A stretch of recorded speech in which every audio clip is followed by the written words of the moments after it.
Hello, everyone. Welcome to Finstruction Podcast. Here I, Aakriti Bajaj, as your host, will take you through the product building journey from the lens of product managers. Today, we have Bandan Jot Singh as the first guest of our podcast series. He is a notable fintech product leader and actually hailed as an expert in BNPL products. Currently, he's working at Booking.com in Amsterdam, leading advanced payments product. So let's deep dive into the conversation right here. Hey, Akriti, how are you? Hi, Bandan. How are you? I'm good. I'm good. Should we get started then? Yep, sure. Great, great. So Bandan, I think like today's topic is buy now, pay later, BNPL. I think it's literally the buzzword around the world. And I think I just wanted to understand from you, like, what is BNPL for you? Because I think for me, it's like just a credit or a loan packaged into a different bundle, but it's essentially the same. But just wanted to hear your thoughts as well. Yeah. No, I think buy now, pay later, like with any new thing, right? Buy now, pay later is a new, I say it's a new way to pay. Yeah. But with any new thing, people try to bucket it into, hey, this is just another form of X, right? Like even if you just take an analogy about Web3, Yeah. a lot of people do not buy into Web3, right? Because they Agree. believe that no need for it, or it's too far into the future. People don't It's have a mostly use going case. to fail. Yeah. Yeah, exactly. Yeah. So with buy now, pay later, and this has not happened for the first time, right? If you go 10 years back, e-commerce, people used to think about whether e-commerce will really become so big or not. Everyone was starting an e-commerce back then, right? True. India had a cart for everything, like Lenscart and Flipkart Flipkart. and Yeah. everything, health cart and everything, right? Yeah. So similarly with BNPL, I'm seeing very similar trends, right? That people generally think it's a new form of, let's say, old credit, right? Initially, also we used to have like short-term credit. It's not a new thing. Yeah. But I say BNPL is different from other form of credit because it's optimized for e-commerce, right? That's how it is different. Got it. Other forms of credit, although they've existed for a lot of time, are not optimized for checkout. True. That's the big, right? Yeah. So where the buy now pay later companies do well is how to make sure that people can stop worrying about whether I'll get accepted, rejected, I should apply, I should KYC and all of that. And The also documentation. Yeah. the documentation part of it. A lot of countries, buy now pay later is not regulated. Until now, things will change. Because of that, because of those regulatory loose ends, people are actually able to transact in 2 or 3 steps, right? So it's optimized for checkout, and that's how I define BNPL as different from other forms of credit. Completely agree. I think some points are really valid, though I am in a fix here because you mentioned it's optimizing for checkout, and I'm in pay later at finance, which is majorly in the POS industry. But yeah, we've definitely ventured into the commerce industry with the payment gateway as well. So yeah, completely agreed. I think, and that's what I think was it's like a segue to my next question. I actually wanted to understand, like, since we are talking about BNPL and you actually, your team built that product at Gojek. So what was the idea behind building BNPL at Gojek? Because, Gojek has majorly transactions of low ticket sizes, like it's grocery or it's ride hailing. So was it more from like an affordability play, or was it more like a convenience play? So just wanted to get your thoughts on that. Yeah. No, definitely. I think, first of all, before I say anything, there's a huge team involved, right? So I'll not discount anyone's effort by saying that I did everything. So there was a huge team involved. And secondly, buy now pay later, actually, I see like buy now pay later is a term used for so many things these days, right? Now that I'm not working in Southeast Asia, I moved to Europe. I see buy now pay later, people here define buy now pay later as something very different than what we define, right? In Asia, Southeast Asia, India, all of these markets, it is mostly an affordability play. But when properly integrated into the checkout experience, it can become a convenience play also, right? Depends on what is the flavor of buy now pay later. Are you telling the customer, hey, pay me everything by end of the month? Then it's more of a convenience play, right? Because nobody can pay more suddenly or suddenly afford more aspirational stuff. But then if you say, hey, you can break it into 3-month 0%, then it becomes an affordability play, right? So Yeah. the buy now pay later, the flavor of buy now pay later can actually change the use case of True. why somebody would use it. So coming to Gojek, right? See, buy now pay later, I think has three major aspects to it, right? One is credit underwriting. So somebody has to say yes or no to a customer. Not 100% of customers get credit, right? Credit eligibility. Completely agree. Yeah. So first thing is eligibility, and that's where it is different from other payment methods. Second is the transaction experience, right? Which is how you use it for any service. You talked about POS, and sometimes it's all online. There's no hardware involved. The third and the last part, which I think is the most important part, is getting your money back, which is collections, right? Exactly. That's the tough one. Yeah, you're not giving away money for free, right? Eventually you have to collect everything.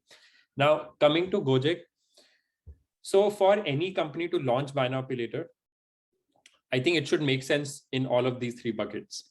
They should be able to make eligibility decisions on customers. A company cannot make eligibility decisions due to multiple reasons. They don't have enough data and all of that. Then the first reason fails. If let's say there is no use case on the checkout, then the second use case fails. And let's say you do not have repayment or corrections capability, then the third use case fails, right?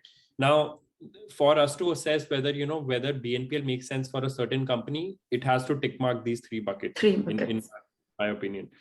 Now, you talked about high frequency of transactions, but low ticket size, right? Yeah. Like food delivery and cab, everything is low ticket size, but super high frequency. Yeah. But what helps such companies, like I'm talking about Gojek, but also other similar companies, is that you're able to do the eligibility quite nicely, right? Because the same customer is coming to you 7, 10, 15 times a month. So you have much more data around that customer. You have much more data. Yes, you have much more data, and they are it means they are much more dependent on your products and features. Like they are taking food delivery from you, cab. So suddenly they'll not run away with your pay later money, right? Because their daily life depends on the Gojek use cases, right? So it ticks the first and third boxes to some extent. The second one was convenience play, right? Because the product that we had at Gojek was very unique. I mean, I've been in BNPL or financing in about 4-5 years. I've never heard about a buy now pay later product as unique as Gojek. Not because I come from there, but after seeing everything, in different markets. So Gojek had a subscription-based buy now pay later product, right? Which means that you pay a fixed amount of fee every month. Okay. Right? You can transact as much as you want, free of any interest or cost, right? So, for example, I could be paying in let's say for dollar terms for ease of understanding. Let's say I could pay $5 a month and use my buy now pay later limit for the whole month on any unlimited number of rides and food and all of that, right? Without paying even a penny extra on top of that, for example. Okay. So the reason it was scheduled, the reason it was made this way is that when I'm taking a cab ride or a food delivery or, sending my box from location A to location B, what Gojek was doing, all of that, I do not want to worry about how much fee I'll pay on this 100 rupees of order, right? Like, why should I worry about the fee I'll pay on 100 rupees of order, right?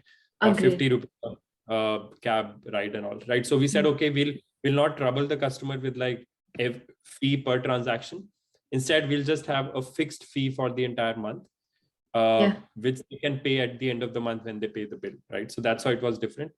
And the reason it made sense for Gojek is it's a high frequency business, and it was a convenience play for us.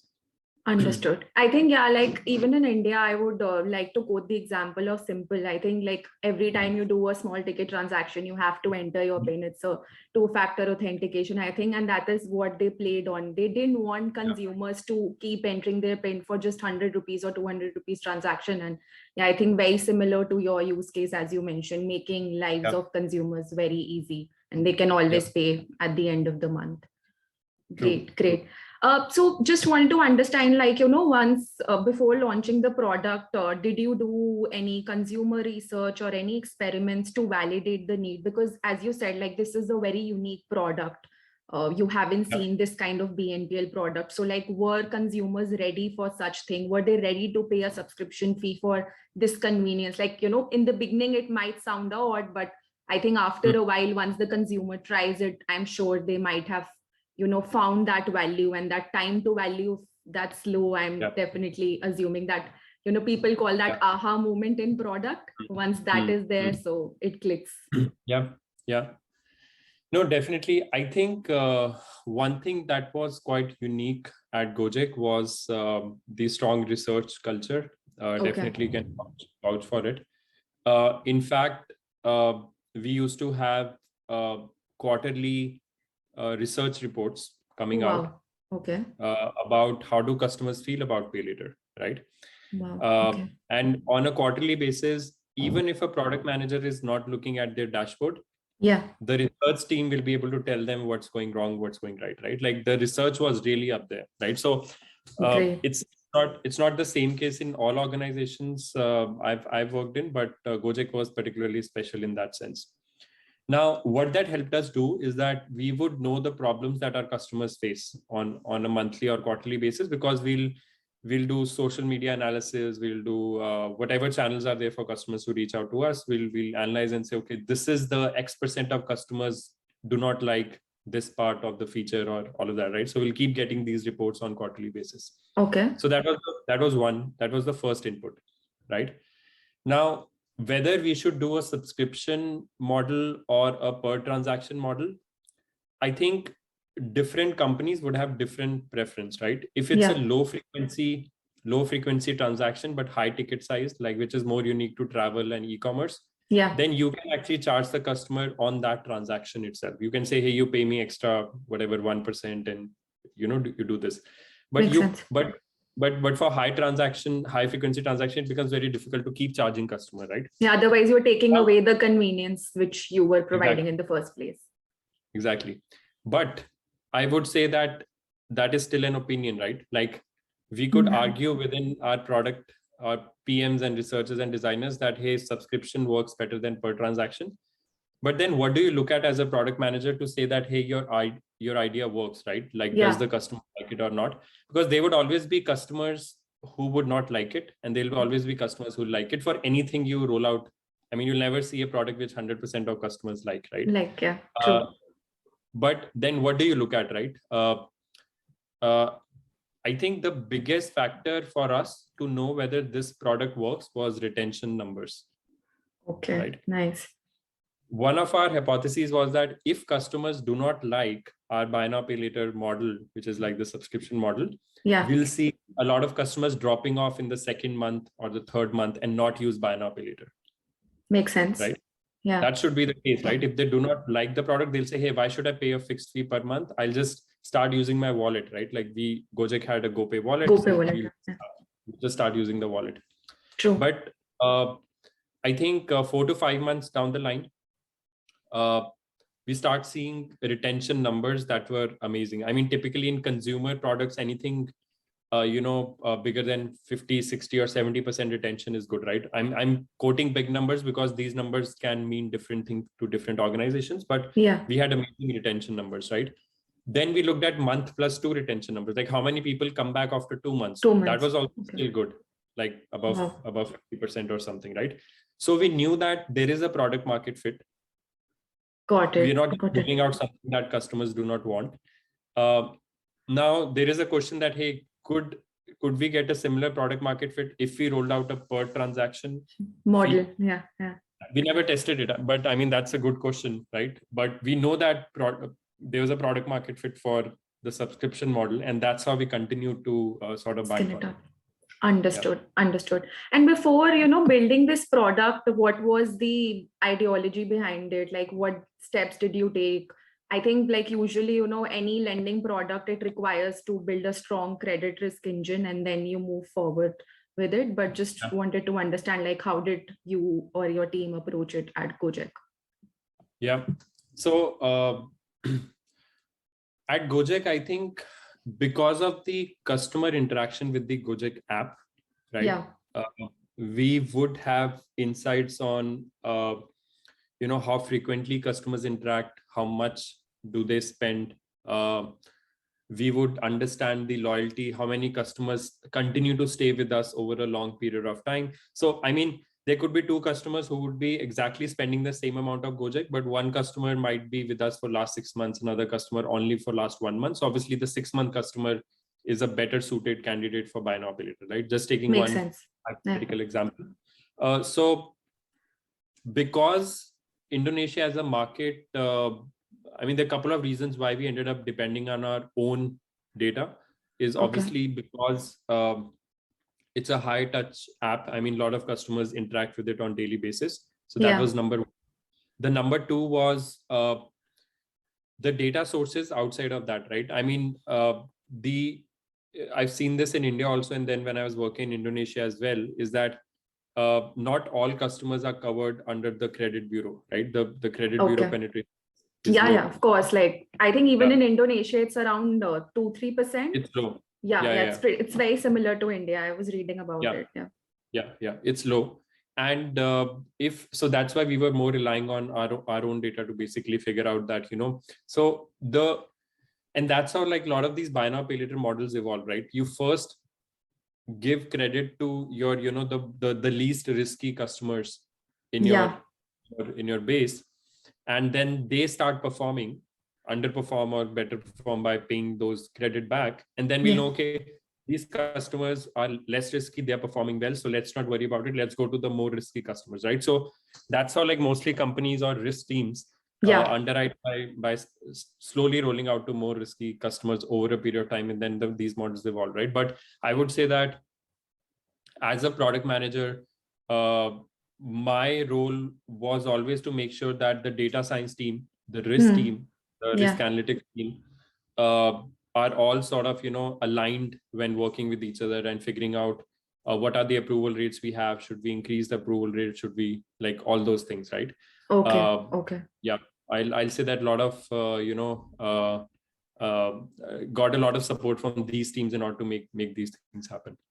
Makes sense. And in terms of, launching it, was it like a similar approach? Like you first launched it for customers who were safe, not very risky as per your data. And then you rolled it out to other set of customers once you gained confidence and had product market fit as well.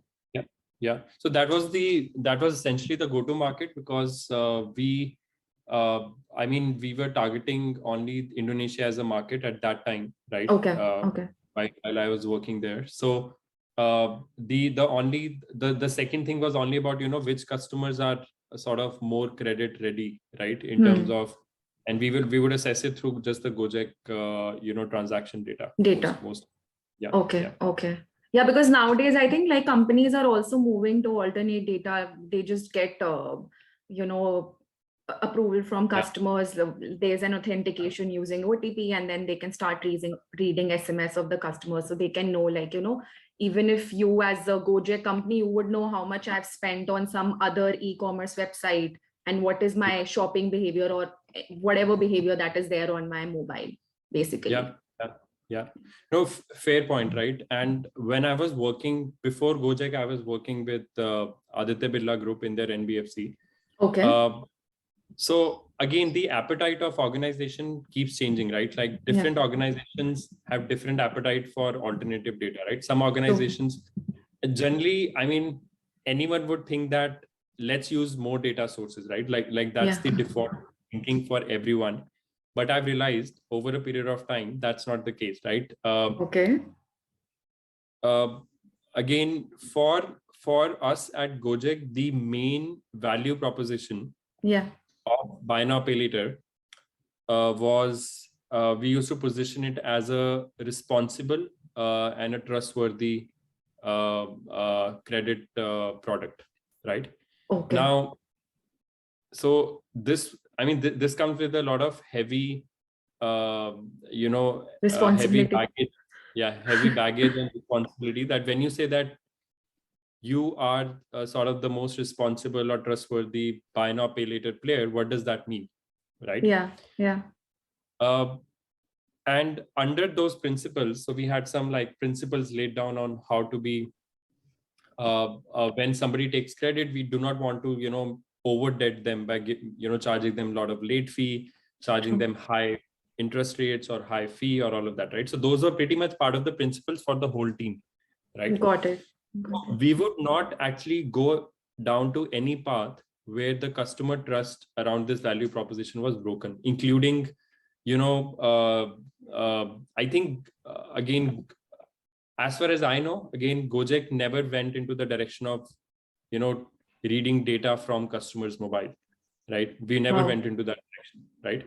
As a principle, we never got into that direction, because I think there's a very thin line over there, right? Once you start doing that, then you can pretty much, start doing other things, right? On top of that SMS data, it's not about credit, right? Of course. You can start rolling out other products. A lot of companies do that, right? So I'm not against it or for it. It depends on organizational principles. But in Gojek, as part of our responsible buy now pay later value proposition, we would make sure that customer is not overcharged. We are not looking into their data, which they, I mean, the transaction data we know because they've taken our cabs and everything, right? Yeah. All of that. So but under the Gojek system. Yes. Yeah. So pretty much 100% within the Gojek ecosystem was what we were looking at. Understood. And you just mentioned, you were trying to make it like a responsible pay later platform. So how did you make sure that, of course, you mentioned it already, that, consumers were very less likely to default because they were dependent on this platform for their everyday transactions. But still, I'm sure there would be here and there cases where they were defaulting. So how did you strike that balance to remind the customer that they have to pay, but at the same time not be too intrusive? Because I think like these days I've seen, a lot of people saying that we are getting multiple reminders even after we've paid. So how did you balance that out and make sure that collections are very good? Yeah. No, that's a great point, right? I think we all have seen how these reminders and notifications can become too much. And I think one of the ways to think about buy now pay later is there is only a one size fit all communication strategy for collection, right? We say that we don't care about good customers, bad customers, or the customers in the middle. For all customers, let's send notifications if they're not paid in 24 hours from the due date, right? And then we'll say, okay, for all customers, let's send notification. Just taking example, this is not what we're doing, but the one size fit all example is that let's send notifications to all customers after 5 days, 10 days, and let's start calling them, right? The problem with that approach is some customers actually love your platform. And when you send them reminders and notifications, they don't see that it's coming for buy now pay later. They see it's coming from Gojek. Agree. Right? Yeah. So the right way to tackle it would be that there are customers who always have been paying on time for the last, let's say, 6 months, for example. Right? Yes. For those customers, you cut down on notifications by at least 50% because they've been paying for last 6 months. Right? Even if they got late this time, even by 2 days, there's such a high probability they'll pay back because they've been paying for last 6 months, right? So let's not send them notifications every day. Probably let's send them every 2 days, for example, right? Or every 3 days. For customers, that have a history of defaulting or paying late always, like they've always been late, you send them little more frequent notifications, right? I think the communication strategy can also be like catered to different segments in a different manner.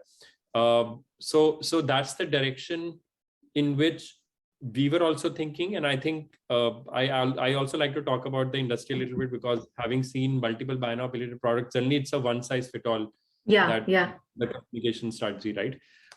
Within Gojek, obviously we were sending repayment reminders for customers getting late, but we were very much wary of the problems it can bring to our loyal customers. Like I took some examples. So we wanted to make sure that notifications are cut down for our customers who love the platform and basically differentiate. So that's the direction we started thinking in. Yeah. No, I think that's a really interesting point. Like, we've all been hearing about personalization in so many use cases. And we always think it from the point of view of a cross sell and an upsell, even on Netflix, if I'm watching this show, then I might like this show. So those recommendations are always, around buying or utilizing the product more. Nobody, at least not in my point of view, has ever thought about in communication strategy, which is not even related to, essentially the product. So this is something, a new point of definitely. I think that's great. And I think just wanted to get an understanding, like, you did mention the metrics you tracked for the success of the product. Retention rates were really good.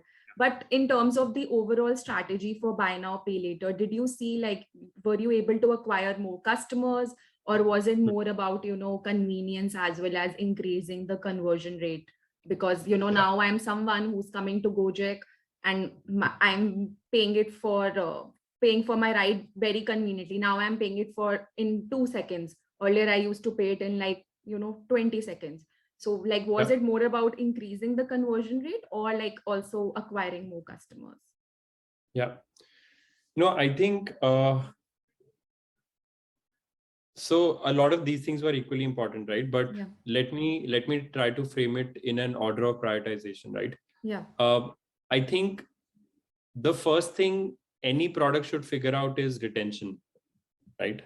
I think if you do not have retention and you keep spending money on acquisition, you're just burning money, right? You may as well put that money into an fixed deposit and you'll earn more rather than spend on acquisition of a product that has no retention. You're actually burning money, right? True. So the first thing to figure out always for a product is, I mean, if the product makes sense, then obviously acquisition, you can always drive it with incentives, with money, with organic growth. And there's so many ways to grow acquisition, but it's very hard to grow retention in general, right? If your product is not good, then, even if you pay customers, they'll not keep coming back, right? So the first thing was retention. Once we knew that retention has been figured out, right? We know that, okay, retention is not suddenly dropping or suddenly customers are not. So once you build confidence on retention, then you can do a lot of things, right? And that's where the second or the third things come into play, which is, okay, now freely we can go into acquiring more customers, right? Because we know that if we push 1,000 more customers here, then because of the retention, X% of them will continue to stay with us, right? Because retention was figured out. Now, acquisition was, so over a period of time, after 1 year or so, when retention has been figured out, acquisition becomes the most important metric, right? But acquisition was not the metric from day one. It was more about retention and collections, and we are getting our money back, all of that, right? Understood. So once that part of the engine was figured out, then acquisition became the most important thing, after retention was figured out. Now, within acquisition, again, it's a credit product, right? So it's not, acquisition is not similar to other products where you just get people to register. It's not like you're signing up for a finance planning app where you just, sign up and things are good. So we cannot acquire any customer. So we can only acquire customers who are good from a credit point of view. Yeah. So acquisition cannot be crazy mad, right? You cannot have, like in BNPL, if a company is doing like 10x growth on their customers in a year, then probably they're looking at, equal increase, like some sort of an increase in their default rates and all of that also, right? So the strategy was not like, let's acquire 10x customers and, grow like crazy. It was always a balanced strategy between acquisition and risk. I think for BNPL, you could even coin a term like it's a risk-informed acquisition, right? Like you are acquiring, but not beyond the risk appetite that you have, right? So the risk team, the data science team will figure out which customers are good enough in order to give credit. And then the acquisition team, which consists of product, marketing, operations, everyone would go and back those customers who are good for credit, and basically make sure that they can sign up and start transacting. After acquisition comes transactions, right? And there are various terms used. Some say adoption, some say, first transaction as a metric, and there's so many ways to measure it. But basically what we are saying is that after a customer has signed up or activated, they should transact, right? They should not disappear. Exactly. Right. And because it's a transaction based thing, right? In a loan, what happens is that in a personal loan, somebody signs up, the money goes into their bank account. So you're not waiting for any transaction, right? But in case of buy now, pay later, you're waiting for a transaction. So how to make sure they can transact is, so this metric was more about making sure that they see value in using buy now, pay later. for Gojek ecosystem products, right? Yeah. Like I'm taking a cab to office every day. So I'll just put my cab bills on buy now, pay later and pay at the end of the month for all the bills. So Understood. every morning when I get up, I don't have to worry about whether I have enough money in my wallet, I have enough money in my bank account, because as long as you have a good enough limit, you can order food and all of that. And one thing we used to do was also to make sure that if customers pay in the middle of the month, they get all of their limit back, right? Oh, wow. So, okay. So it basically, if somebody, if I have, let's say, 5,000 rupees of limit, for example, in INR terms, I could spend 5,000 in first 10 days, pay it all back, use it again, pay it all back, and I can keep doing this like 10 times in a month or 12 times in a month, right? So as long as I'm repaying, then there's no issue from a credit point of view also, right? You're repaying and you get the limit back. But the only thing you do is at the end of the month, when you pay the subscription fee also, right? That's the only extra thing we charge the customer. I mean, imagine if you use 5,000 10 times, you're basically spending 50,000 on buy now, pay later. Exactly. But you're being charged for 5,000, right? The subscription fee is so small. So it's also a good way to think about Netflix, right? Like in Netflix, you pay this fixed amount. I don't know how much is it now, like 699 or 799. Yeah. And then you don't worry about how many movies to watch, right? It's like it's like a buffet. Never-ending loop. Yeah, it's a never-ending loop. You can watch 10 movies, 15 movies. You do not worry about, hey, what if I watch 20 movies? I have to pay extra, right? You do not worry about that. It's similar thing, right? With the pay later product that we had, what happens with the subscription fee is that you can use it as many times in a month without worrying about any extra percentage fee on top of it. No, I think this sounds like a great product. And did you, like, this is like my last question before we end it. Did you also see an increase in ticket sizes or like increase in order frequency with any of these two metrics because of pay later specifically? Like, when you compared it to your normal customers? Yeah. See, I think as long as buy now, pay later is a convenience play, right? And this I can say not only for Gojek, but for all companies that do buy now, pay later. If it's a convenience play, you'll not see increase in ticket sizes. Right? Got it. Because of convenience play, what happens is you're just moving the customer from paying for that thing with their credit card or something else and just moving them to buy now, pay later, right? There's no incentive for them to suddenly start spending more. Yeah.